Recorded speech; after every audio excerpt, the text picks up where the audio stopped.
Hey guys, I'm Sourav. In today's video, I'm going to show you the most easiest and professional way of drawing hair. So let's begin. So this is the reference for this drawing. Her name is Isa.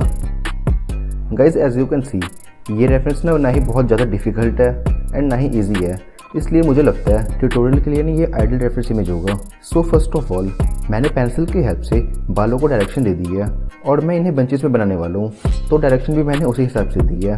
Then direction का ध्यान रखते हुए soft charcoal stick से मैं कम pressure के साथ shade कर रहा हूँ। बट गाइज, यहाँ रैंडमली शेड करने मत लग जाना, हेयर के फ्लो का ध्यान रखना ज़रूरी है। एंड मैंने ना यहाँ चारकोल की सॉफ्ट स्टिक यूज़ की है।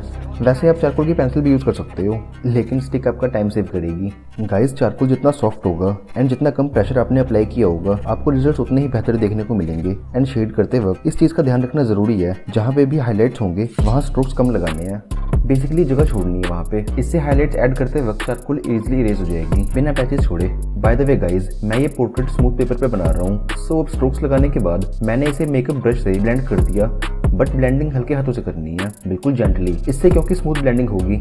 Now guys, we are at that stage where it is actually going to be look like here. So आपको याद होगा मैंने आपको स्पेस छोड़ने कहा था जहाँ हाईलाइट्स बनने वाले हैं। अब आप मोनो जीरो इरेजर लेके उसे ब्लेड से शार्प करो, कुछ ऐसे। इसके बाद हल्के हाथों से एरोप्लेन लाइंस का यूज करते हुए स्ट्रोक्स लगाओ जहाँ जहाँ पे हाईलाइट्स बनाने हैं। एंड ध्यान रखना, बहुत ज़्यादा हाईलाइट्स नहीं बनाने, वरना इसका 3D इफेक्ट कम हो जाएगा एंड ड्राइंग फ्लैट लगने लगेगी। गाइज, अगर आपको नहीं पता कि एरोप्लेन लाइंस कौन से होते हैं, तो आप मेरी फर्स्ट ड्राइंग वाली वीडियो देख लो, मैंने उसमें एक्सप्लेन किया हुआ है, लिंक आई बटन में फ्लैश हो रही होगी। गाइज, एक बात बताऊं, ये टेक्निक ना बिल्कुल उल्टी है जो बिगनर आर्टिस्ट यूज करते हैं अपने ड्राइंग में, क्योंकि वो स्ट्रोक्स लगा के लाइट से डार्क की तरफ जाते हैं और इसमें डार्क से लाइट। यार देखो, सीधी सी बात है, हजारों इंडिविजुअल हेयर बनाने से इजी 100 हाईलाइट्स ऐड करना है। ये टाइम सेविंग है और इससे आप वो रिजल्ट्स भी अचीव कर लोगे जैसा आप चाहते हो।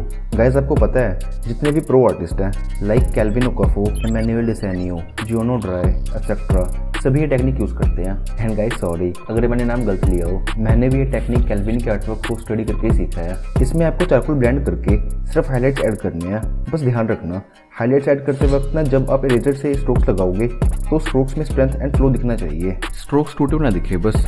और आप बीच बीच में रैंडम स्ट्रोक्स भी लगा सकते हो, जिससे ये देखने में और भी ज़्यादा नेचुरल दिखेंगे। गाइस, ये टेक्निक ना चारकोल की है, आपको ग्रेफाइट में ऐसे रिजल्ट्स नहीं मिलेंगे, क्योंकि यार ग्रेफाइट को रेज करना थोड़ा मुश्किल होता है एज कम्पेयर चारकोल। और डार्क ग्रेफाइट की तो आप बात ही छोड़ दो, इसलिए मैं प्रेफर करूंगा कि आप चारकोल यूज़ करो इस टेक्निक से हेयर बनाते वक्त।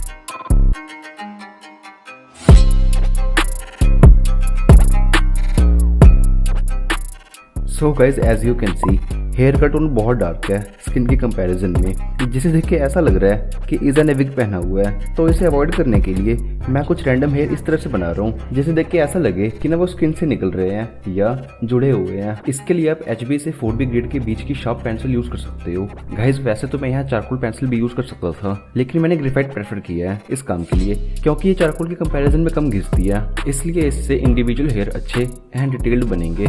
इसके बाद मैंने चारकोल एंड ग्रेफाइट से लगे स्ट्रोक्स को ब्लेंड कर दिया ब्रश की हेल्प से। एंड यहाँ नोट करने वाली बात ये है, ब्रश में ऑलरेडी चारकोल पाउडर लगा हुआ है, जो इस सिनेरियो में अच्छी बात है। इससे ग्रेफाइट एंड चारकोल अच्छे से मर्ज होंगे और हेयर रूट्स पे शेडोज भी बन जाएंगे।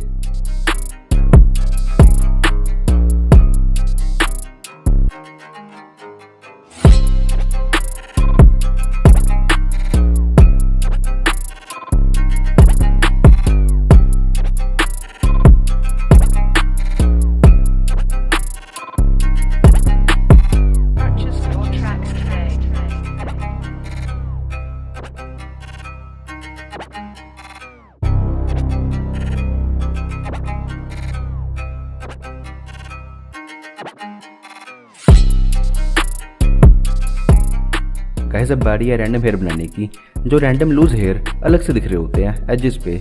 सो एज यू कैन सी, मैं बैकग्राउंड पहले बना रहा हूँ, वो इसलिए क्योंकि अगर मैं बाल पहले बनाता तो बैकग्राउंड की ब्लेंडिंग करते वक्त इसके बाल भी फेड हो जाते, जिससे हमें इसके बालों को फिर से रिफाइन करना पड़ता और टाइम वेस्ट होता। इसलिए मैंने इसके लूज हेयर पहले नहीं बनाए। So guys, as I told you before, मैंने इंडिविजुअल हेयर बनाने के लिए HB से 4B ग्रेड की शार्प पेंसिल यूज की थी। यहाँ भी मैंने वैसा ही किया है। इसके अलावा इरेजर से व्हाइट हेयर भी बनाए हैं, क्योंकि यार लाइट डायरेक्ट हिट करने की वजह से वो ग्लो कर रहे हैं, या फिर आप कह सकते हो कि वो ब्राइट दिख रहे हैं। बट गाइज, बीच बीच में ना कुछ बाल बंचेस में भी हैं, जिसे बनाने के लिए मैंने चारकोल यूज किया है। बाकी अब वही प्रोसेस रिपीट हो रहा है जैसा मैंने आपको पहले मेंशन किया था वीडियो में।